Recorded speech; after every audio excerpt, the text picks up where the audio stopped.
आप सभी को रेमो का नमस्कार। ट्रिग्नोमेट्री के इस लेसन में आपका हार्दिक स्वागत है। चलिए शुरुआत करते हैं और क्वेश्चंस को डिस्कस करते हैं। तो देखिए यहाँ क्या कह रहा है आपसे, कंसीडर द फॉलोइंग, निम्न कथनों पर विचार करिए। Which of the above are not correct. Not correct पता करना है, यानी तीन स्टेटमेंट जो लिखे हैं हमें देखना है कौन सा स्टेटमेंट इनकरेक्ट है और वो मार्क करना है। तो cos upon sign, cos upon sign, sine upon cos, ये मेजरली रिपीट हो रहा है। तो देखिए एक चीज़ आप ध्यान रखिएगा, अगर आपके सामने कभी भी दिया हो sine alpha upon cos beta equal to 1, तो ये कब होता है? जब अल्फ़ा प्लस बीटा आपका 90 डिग्री हो। ये वही है ना, sine alpha is equal to cos beta, पर कई बार रेशियो के फॉर्मेट में दिया होता है। या फिर अभी कभी आपको दिया हो कॉस अपॉन साइन, लेट से दिया हुआ है cos alpha upon sine beta equal to 1, तो यहाँ भी कब होगा? जब अल्फ़ा प्लस बीटा आपका 90 डिग्री हो। तो इससे फ़ायदा ये होगा कि हमें कन्वर्ट करके नहीं देखना पड़ेगा, ठीक है। हमें कन्वर्ट करके नहीं देखना कि भाई कॉस बीटा में बीटा को हम 90 माइनस अल्फा रखेंगे, फिर कहेंगे cos 90 minus alpha is sine alpha is इसलिए 1। सिंपल साइन अपॉन कॉस या कॉस अपॉन साइन है, और अगर अल्फा और बीटा का सम 90 है तो 1 होगा रेशियो। देखो यहाँ पर सबसे बड़ा बेनिफिट क्या है, cos 75 sine 15, cos upon sine है 75 15 कितना हो गया 90, तो ये कितना हो गया 1। साइन 12 साइन अपॉन कॉस है 12 78 का सम 90, तो ये भी कितना हो गया 1। कॉस अपॉन साइन है 18 72 है 90 है सम, तो 1। तो देखो 1 प्लस 1 माइनस 1 कितना होगा 1, यानी पहला स्टेटमेंट क्या है? पहला स्टेटमेंट क्या है? करेक्ट है या नहीं है? राइट, बताइए।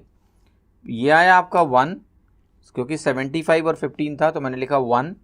सेकंड स्टेटमेंट में क्या आया? साइन 12 अपॉन कॉस 78, वो भी क्या आया आपका? वो भी हो गया आपका 1। और तीसरा हो गया कॉस 18 और 72, ये भी इसका सम कितना मिल रहा है आपको? क्या 90 मिल रहा है? क्या आपको 90 मिल रहा है? यस मिल रहा है, तो ये भी 1 हो गया। तो ये स्टेटमेंट आपका ट्रू है। ट्रू स्टेटमेंट को मार्क नहीं करना है, हमें ध्यान रखना है, ट्रू स्टेटमेंट को हमें मार्क नहीं करना है। नॉट करेक्ट लिखा हुआ है तो पहला स्टेटमेंट हमारा इनकरेक्ट है। फिर देखो 35 55 कॉस अपॉन साइन, ये भी हो गया 1। 11 79 का सम 90, ये भी हो गया 1। कॉस 28 कोसेक 62, कोसेक 62 को क्या लिख सकते हैं हम? सेक 38, सेक 38 या सेक 28, 28 100 थोड़ा ना चाहिए, 90 चाहिए होता है ना। तो कोसेक 62 अगर है तो वो सेक 28 है, और सेक इंटू कॉस क्या होता है? 1 होता है, ये भी 1 हो गया। तो 1 माइनस 1 0 1, ये भी 1 आ गया, ये भी सही हो गया, सेकंड भी सही हो गया। थर्ड में देखो क्या पूछ रहा है, साइन 80 कॉस 10 80 10 90 साइन कॉस, ये भी 1 हो गया। Sine 59 sec 31, sec 31 is cosec 59, so इसका प्रोडक्ट कोसेक इंटू साइन क्या हो गया 1, 1 माइनस 1 0, यानी स्टेटमेंट तो तीनों सही है। तो अगर पूछ रहे हैं नॉट करेक्ट तो कोई नहीं है, ठीक है। अब देखो हिंदी ट्रांसलेशन में लिखा है कौन सा कथन सही है, तो तीनों सही है। तो अगर हम इसको करेक्ट मान लें कि पूछ रहा है कौन सा करेक्ट है, तो 1 2 3 तीनों सही हो जाएंगे, डी ऑप्शन सही हो जाएगा, ठीक है। That's how you can do it. तो ये अंडरस्टैंडिंग से इस क्वेश्चन को आप फटाफट कर सकते हैं 90 देख के। जल्दी होना चाहिए, क्वेश्चन मुश्किल नहीं है, पर आपको एग्जाम में तेजी से करना है, ठीक है। अब देखिए क्वेश्चन क्या है, कॉस इंटू कोसेक 1 है तो थीटा की वैल्यू क्या है? बहुत ही आसान से सवाल ये सब होते हैं आपके, इसमें आपको ज़्यादा टेंशन नहीं लेनी है। ये वैल्यू आपकी आ जाएगी 67 डिग्री। क्यों? देखो कॉस इंटू कोसेक अगर लिखा हुआ है तो it is as good as cos upon sine is equal to 1। और मैंने आपको बताया अभी कि कॉस अपॉन साइन 1 कब होता है? अगर यहाँ लेट से आपने थीटा लिखा है और यहाँ 23 डिग्री लिखा है, जब इनका सम 90 हो, थीटा की वैल्यू क्या हो जाएगा? 67 23 90 होता है, ईजी। देखिए क्वेश्चन कह रहा है कि एबीसी अगर एंगल है ट्राइंगल के, तो साइन स्क्वायर है sine square B sine square C minus 2 cos A cos B cos C क्या होगा? तो बहुत इत्मीनान से और आसानी से मैं आपको एक चीज़ बताता हूँ कि देखिए एक तरीका तो यही है कि आपको अगर ट्राइंगल है तो ट्राइंगल का इस्तेमाल करके आप ए प्लस बी प्लस सी को ना 180 डिग्री रख सकते हो। अब यहाँ से सी को रिप्लेस करके 180 माइनस ए प्लस बी करो तो केवल ए और बी बचेंगे। उसके बाद आप क्या करो, sign A plus B cos A plus B के जो फॉर्मूले हैं उनको लगाओ, सिंप्लीफाई करो, अरेंज करो, वैल्यू मिल जाएगी। But that is a complex process to solve this question. जब ये किसी भी ट्राइंगल की बात कर रहा है तो ये क्वेश्चन आपका वेरिएबल टू कांस्टेंट का हो गया, कोई भी ट्राइंगल, और आंसर कांस्टेंट आना है, तो हम कोई भी ट्राइंगल एज्यूम कर सकते हैं। तो let us assume equilateral triangle. दो ट्राइंगल एज्यूम कर सकते हो आप, एक तो राइट एंगल भी इक्विलेटरल भी, दोनों में फ़ायदा है। राइट एंगल में फ़ायदा यह है कि एक एंगल 90 डिग्री बनेगा और मैं इसको मानूंगा आइसोसेलेस राइट एंगल। एक एंगल 90 मानने से कॉस तुरंत ही 0 हो गया, एक कॉस 0 हुआ तो तीनों का प्रोडक्ट 0 है। कोई भी एबीसी में से एक 90 हुआ ना, कॉस 90 0 हो गया, एक 90 हुआ तो तीनों का प्रोडक्ट 0 हो गया। अब बचेगा sine square A sine square B sine square C. इसमें दो वैल्यूज तो साइन स्क्वायर 45 हो जाएंगी, यानी 1/2 प्लस 1/2 1 प्लस एक वैल्यू उसमें 90 को करस्पॉन्ड करेगी तो वो 91 हो जाएगा, क्योंकि साइन 91 होता है, उसका स्क्वायर भी 1 होगा। वैल्यू 2 आ गई, 2 आंसर हो गया। अगर हमने राइट एंगल ट्राइंगल लिया तो ये हो गया। अगर हमने इक्विलेटरल लिया तो क्या होगा? इक्विलेटरल केस में हमें एक चीज़ का ध्यान रखना होगा कि जितने भी ये वैल्यू है कन्वर्ट हो जाएगी ऐसे, 3 साइन स्क्वायर 60 डिग्री, क्योंकि सब 60 डिग्री हो गए, -2 कॉस क्यूब 30 डिग्री। 30 डिग्री नहीं, यहाँ भी 60 डिग्री बनेगा। अब साइन 60 क्या होता है? √3/2, √3/2 का स्क्वायर करोगे तो बनेगा 3/4, तो 3 × 3/4 हो गया ये। -2 × cos 60 1/2 होता है, तो 1/2 यानी 1/8 हो गया। 9/4 माइनस 1/4, 8/4 क्या होता है? 2 होता है। तो you can assume any triangle, but choosing a triangle that helps you, जैसे यहाँ पर ये ज़्यादा हेल्पफुल है, because you are left with only 3 terms which is 1 is 1 and 2 बाकी टर्म 1/2 है। ओरली आंसर मार्क कर दोगे आप, ठीक है। अब देखिए ये क्वेश्चन आपको दिया हुआ है, काफ़ी खतरनाक लग रहा है पर होता नहीं। जब भी tan प्रोडक्ट में होते हैं ना, तो आपको बस एक ही चीज़ ध्यान रखना है कि अगर tan अल्फ़ा है और आपका tan बीटा है, इसका प्रोडक्ट 1 है, तो अल्फ़ा प्लस बीटा आपका होता है 90 डिग्री। तो ये अल्फ़ा और बीटा का सम अगर tan में कभी भी 90 डिग्री मिल जाए आपको, तो प्रोडक्ट 1 होता है। अब देखो ध्यान से, x + 40 में जहाँ पर ये वैल्यू आपको दी है x + 40, ध्यान से देखो यहाँ दी है 50 - x, क्या इसका सम 90 है? यस, x कैंसिल हो जाएगा और 50 और 40 90 बनेगा। तो इन दोनों का प्रोडक्ट अगर मैं लूँ पूरा का पूरा, तो ये मुझे दे देगा 1। इसी तरीके से अगर आप देखो यहाँ पर x + 20 और 70 - x, क्या इन दोनों का सम 90 है? यस, तो इन दोनों का प्रोडक्ट क्या हो जाएगा? 1। ये सारे खत्म हो गए, तो क्या ही बचा अब मेरे पास सिर्फ एक चीज़ बची है कि आपका जो tan 3x है वो 1 के बराबर है। और अगर ऐसा होता है तो 3x आपका 45 डिग्री हो गया, और 3x अगर 45 डिग्री हो गया तो x आपका 15 डिग्री हो गया, जो कि कहाँ दिया है? सी ऑप्शन में। बहुत आसान है, कुछ भी मुश्किल है नहीं इसमें। देखिए इस क्वेश्चन में क्या दिया है कि sake of something is cosec of something, theta की वैल्यू क्या है। देखो यहाँ पर क्या है, कभी भी सेक अल्फ़ा अगर कोसेक बीटा के बराबर है तो अल्फ़ा प्लस बीटा आपका क्या होता है? 90 डिग्री।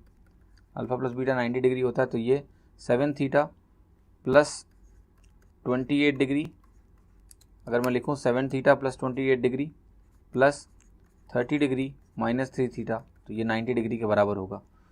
यहाँ से आप कहोगे कि 7 - 3 आपको मिलेगा 4 थीटा, और ये वैल्यू आपकी हो गई 58 degree is equal to 90 degree हो गया। तो 4 थीटा की वैल्यू कितनी हो गई? 32 डिग्री। थीटा की वैल्यू कितनी आ गई? 8 डिग्री। ठीक है, कुछ भी कॉम्प्लेक्स नहीं है क्वेश्चन में, आप आसानी से आंसर निकाल सकते हैं। ठीक, देखो यहाँ पर दिया है cos 9 sin 9 cos 9 sin 9। कुल मिला के मैं ऐसे समझूं तो क्या बुराई है? cos theta plus sin theta upon cos theta minus sin theta, ये दिया हुआ है ना, इसको ऐसे देख लेते हैं, आपके लिए एक जनरलाइज एक्सप्रेशन हो जाएगा। तो देखिए अगर ये वैल्यू आपके सामने लिखी हुई है तो आप लगाओगे cos c plus cos d, cos c minus cos d, ऐसा करोगे? नहीं। देखो पहला काम आप ये करोगे कि ये कॉस लिखना पड़ेगा। अभी तो ये साइन लिखा हुआ है, तो मैंने इसको कॉस कर दिया, या साइन कर लो, दोनों चलेगा। तो आपने कहा इसको मैं कर दूंगा sin 90 माइनस थीटा और प्लस sin थीटा रहने दूंगा इसको। और अगर इसकी वैल्यू मैंने ये कर दिया sin 90 minus theta minus sin theta, आप लगा सकते हो ना sine rule, sin c plus sin d। sin c plus sin d आपका क्या होता है? 2 sin, मैं यहाँ लिख देता हूँ। ये एक्सप्रेशन से फॉर्मूले अगर आपको ध्यान नहीं है तो आप इनको ध्यान रखिएगा। sin c प्लस जो sin d आपका होता है, ये आपका होता है 2 sin c plus d/2 into cos c minus d/2। और जब आप लिखते हो sin c minus sin d, कुछ नहीं होता। देखो एक अगर पता है तो अगला भी पता है, केवल d की जगह अगर माइनस d यहाँ रखो, sine of minus D is minus sine D, D की जगह जब माइनस डी रखोगे तो c माइनस डी बन जाएगा और ये माइनस डी प्लस हो जाएगा। ये हो जाता है 2 cos c प्लस d/2 और साइन c माइनस d/2, ये बन जाएगा। ठीक है, अब जैसे ही आप यहाँ पर ये करोगे आपको कुछ समझ में आएगा कि ये बनाएगा 2 sin c प्लस d/2, जब करोगे तो यहाँ बनेगा 45 डिग्री, और यहाँ नीचे करोगे जब cos के साथ साइन माइनस में तो cos 45 डिग्री ये बनाएगा c प्लस d/2। और जब c माइनस d/2 में कर रहा हूँ तो ये बन रहा है cos c minus D by two आपका बनाएगा यहाँ पर 45 minus theta, 90 minus 2 theta, 45 minus theta, यहाँ ये बनेगा sine 45 minus theta. Cos 45 same है, कैंसिल हो गए। ये क्या बना रहा है आपका, ये बना रहा है आपका कॉट 45 डिग्री माइनस थीटा, या फिर आप कह सकते हो टैन 45 डिग्री प्लस थीटा। तो मेरा कहने का मतलब ये है सर कि जो एक्सप्रेशन मैंने आपके सामने भी लिखा है कि अगर कॉस थीटा, देखो ध्यान से, cos theta plus sine theta, ऐसे नहीं लिख रहा हूँ, इसको लिख रहा हूँ मैं cos 90 minus theta plus sine theta upon, ये भी साइन में लिखो, ठीक है, और sine 90 minus theta minus sine theta. ये एक्सप्रेशन हमारा फाइनली बना था, बट जहाँ से हमने शुरू किया था वो क्या था, वो था cos theta plus sine theta upon cos theta minus sine theta. अब आप डायरेक्टली इसको बोल सकते हो कॉट 45 माइनस थीटा और टैन 45 प्लस थीटा, बस हो गया। तो यहाँ पर टैन के फॉर्म में अगर बोलोगे आंसर तो क्या होगा, टैन ऑफ 54 होगा कि नहीं होगा, टैन ऑफ 54। कॉट के टर्म में बोलते तो टैन ऑफ, ये कॉट ऑफ 36 आता। तो ये रिजल्ट ना आप अपनी कॉपी में लिख लो और इसको ध्यान रखना ताकि गलती कभी ना हो, राइट। अगर इसको रिवर्स में लिखा होगा तो रिवर्स कर लेना, बट ये रिजल्ट आप अपनी कॉपी में लिख लो, डायरेक्टली यूज़ करना इसको। ये क्वेश्चन कह रहा है थीटा एक एक्यूट एंगल है और एक एक्सप्रेशन दिया हुआ है और कह रहा है साइन थीटा की वैल्यू बता दो। साइन थीटा की वैल्यू निकालनी है, ऐसी एक्सप्रेशन दी हुई है, कैसे निकालेंगे। कोशिश करते हैं साइन में की क्वेश्चन बना लें, क्वाड्रेटिक की question type whatever, sine की वैल्यू सॉल्व कर लेंगे। तो यहाँ पर देखो sine theta into cos theta दिया हुआ है, sine theta into cos theta, ये यहाँ पर क्या दिया हुआ है 2 cos cube theta minus 1.5 cos theta. Sine theta की वैल्यू बतानी है, व्हाट इज साइन थीटा, ये वैल्यू। देखो यहाँ से सिंपल सी बात क्या है ना, ये साइन थीटा है, ये कॉस थीटा है, ये कॉस क्यूब थीटा है, ये 1.5 कॉस थीटा है। आपका ये साइन थीटा हुआ, ये कॉस थीटा हुआ। आपसे बताओ अगर मैं इसको ऐसे लिखूँ, ये कॉस थीटा में काट सकता हूँ ना, कॉस थीटा में कट जाएगा, ज़बरदस्ती का लिखा हुआ है, तो ये बन जाएगा 2 कॉस स्क्वायर थीटा माइनस 3/2 और 1.5 whatever you like. 2 cos square theta I can quickly write to be 2 minus 2 sine square theta. मैंने कुछ भी नहीं किया है, कॉस स्क्वायर थीटा को लिख दिया है 1 minus sign square theta minus 3/2। ये वैल्यू आपकी साइन थीटा के बराबर होगी। यहाँ से आप देखो क्या मिलेगा आपको, 2 साइन स्क्वायर थीटा मिलेगा, क्या आपको माइनस यानी प्लस साइन थीटा मिलेगा, मिलेगा। ये आपका 2 माइनस 3/2 अगर आप ध्यान से देखो तो ये कितना है 1/2, यहाँ आ जाएगा तो ये माइनस 1/2 बनेगा कि नहीं, यस, इज इक्वल टू 0 है। मैं कहूँगा बिल्कुल सब कुछ सही है। फिर आपको अगर इसको और सिंप्लीफाई करें तो ये 4 हो जाएगा, ये 2 हो जाएगा और ये -1 हो जाएगा, एवरीथिंग ऑल ओके। मुझे साइन थीटा की वैल्यू निकालनी है, तो आप कहोगे this is as good as, अगर साइन थीटा को x मान लूँ तो ये 4x स्क्वायर हो गया plus 2x minus 1 equal to 0। मैं कहूँगा बिल्कुल है। तो x की वैल्यू कैसे निकालोगे आप, x is equal to sine theta, actually आप कहोगे मिलेगा -b plus minus root b square that is 4 minus 4ac that is plus 16, 4 into 4 into -1 divided by 2a। तो this is -1 plus minus root 20, क्या बनेगा 2√5 that is √5। ये आपको बना x की वैल्यू, दैट इज 2 ये था तो ये 4 भी आएगा, और 2 कैंसिल होगा तो 4 नीचे रहेगा। अब देखो यहाँ पर सवाल ये है कि ऑप्शन हमें प्लस माइनस के साथ दोनों चूज़ नहीं करना है, क्योंकि देखो ध्यान से प्लस माइनस लिखा हुआ है, अगर हम प्लस लेके चले, तो मेरा आंसर यहाँ पर लिखा हुआ है, माइनस लेके चले प्लस लेके चले तो सॉरी आंसर यहाँ लिखा हुआ है ए ऑप्शन, माइनस पकड़ेंगे अगर हम तो आंसर यहाँ लिखा हुआ है डी ऑप्शन, माइनस ऑफ पूरा एक्सप्रेशन।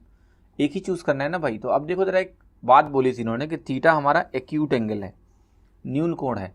साइन थीटा कभी भी अगर एक्यूट एंगल है यानी 0 से 90 के बीच में, यानी फर्स्ट क्वाड्रेंट में साइन पॉजिटिव ही रहता है, तो नेगेटिव साइन मैं नहीं ले सकता हूँ, नेगेटिव लूँगा तो ये पूरा एक्सप्रेशन नेगेटिव हो जाएगा। इसलिए हमें साइन की जो वैल्यू लेनी है sine theta that will be -1 plus √5/2 ताकि ये पॉजिटिव रहे। सो -1 प्लस √5/4 कहाँ दिया है, ऑप्शन ए में, ए ऑप्शन करेक्ट हो गया। ये क्वाड्रेटिक का थोड़ा सा मिक्स है जो आपको कहीं ना कहीं यूज़ करना है यहाँ पर। देखिए सवाल कर रहा है ABC अगर आपके एंगल हैं ट्राइंगल के तो इसमें कौन सा रिलेशन इनकरेक्ट है। बहुत ही आसान होता है। देखो ऐसा अगर होता है तो आपको पता है कि A+B जो होता है वो 90, A+B/2 आपका 90 - C/2 हो जाता है। क्यों? क्योंकि A+B+C 180 है। यहाँ पर इन्होंने वही किया, A+B/2 को रिलेट किया है C से। अब आप बताओ जब भी ऐसा होगा तो क्या मैं बोल सकता हूँ कि A+B/2 और C/2 का सम 90 डिग्री है। यस। तो अगर मेरे को कोई भी रिलेशन ऐसी लिखनी हो कि एक तरफ मैं A+B/2 रखूँ और एक तरफ C/2 रखूँ तो इन दोनों एंगल्स का सम 90 डिग्री है, तो मुझे पता है यहाँ अगर मैं साइन लिखूँगा, यहाँ साइन लिखूँगा तो यहाँ मैं कॉस लिख सकता हूँ, यहाँ अगर मैं कॉस लिखता हूँ तो यहाँ मैं साइन लिख सकता हूँ, यहाँ अगर मैं टैन लिखता हूँ तो यहाँ मैं कॉट लिख सकता हूँ, यहाँ मैं अगर सेक लिखता हूँ तो यहाँ मैं कोसेक लिख सकता हूँ, क्योंकि सम 90 है A+B/2 का C/2 से। तो साइन देखो कॉस के साथ लिखा हुआ है, करेक्ट है। कॉस अगर साइन के साथ लिखा है तो करेक्ट है। कॉट अगर टैन के साथ लिखा है तो करेक्ट है। टैन अगर सेक के साथ लिखा है तो इनकरेक्ट है। टैन सेक के साथ नहीं आएगा, टैन कॉट के साथ आएगा। तो यहाँ पर गलत संबंध छांटना था तो एक ही गलत संबंध है, वो है सी आपको एग्जाम में मार्क करना है, क्योंकि उन्हें गलत ही चाहिए, उन्हें गलत ही चाहिए भैया, तो सी मार्क कर दो ना, क्या दिमाग लगाना है। सी करेक्ट हो गया, क्वेश्चन के हिसाब से हमें सी मार्क करना है, तब आपको नंबर मिलेंगे। ठीक है। अब देखिए क्वेश्चन क्या है। ये क्वेश्चन कह रहा है tan अल्फा दिया है, tan बीटा दिया है, cos 2 अल्फा निकाल दो। आपसे एक छोटा सवाल है कि cos 2 अल्फा अगर मुझे निकालना है और आंसर में देखो काफ़ी खतरनाक है, cos 3 beta, sin 3 beta, sin 4 beta, sin 2 beta दिया हुआ है।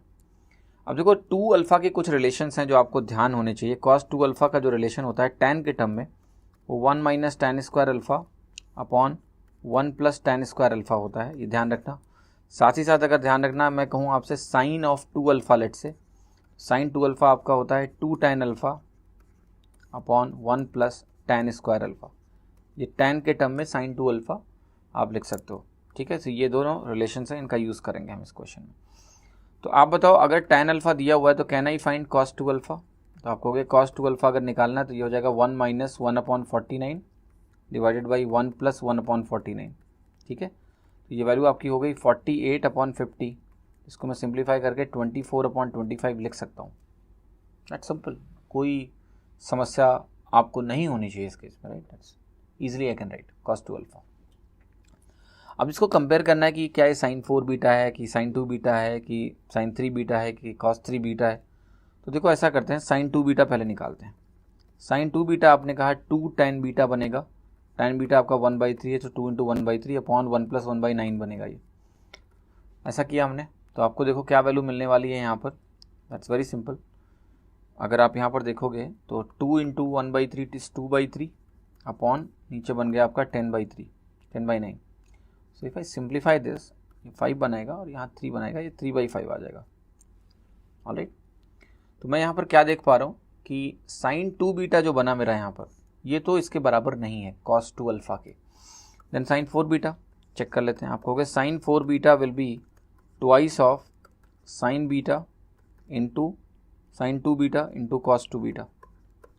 तो आप कहोगे ये बनेगा 2 × sin 2 बीटा तो 3/5 है। जब भी sin 2 बीटा आपका 3/5 होता है तो cos 2 बीटा क्या होगा 4/5। क्यों? आप कहोगे ये एंगल 2 बीटा अगर है और ये 3/5 है तो ये 4 होगा, तो cos 2 बीटा आपका 4/5 हो जाएगा, रख दिया। अब देखो यहाँ 5 5 25 बना और 4 3 12 और 2 कितना हो गया 24/25। तो यस, ये आपका हो गया sin 4 बीटा और cos 2 alpha are equal, they are equal. तो therefore B option is correct. तो उम्मीद करता हूँ आपको इस लेसन में भी काफ़ी कुछ सीखने को मिलेगा। Thank you, have a great time.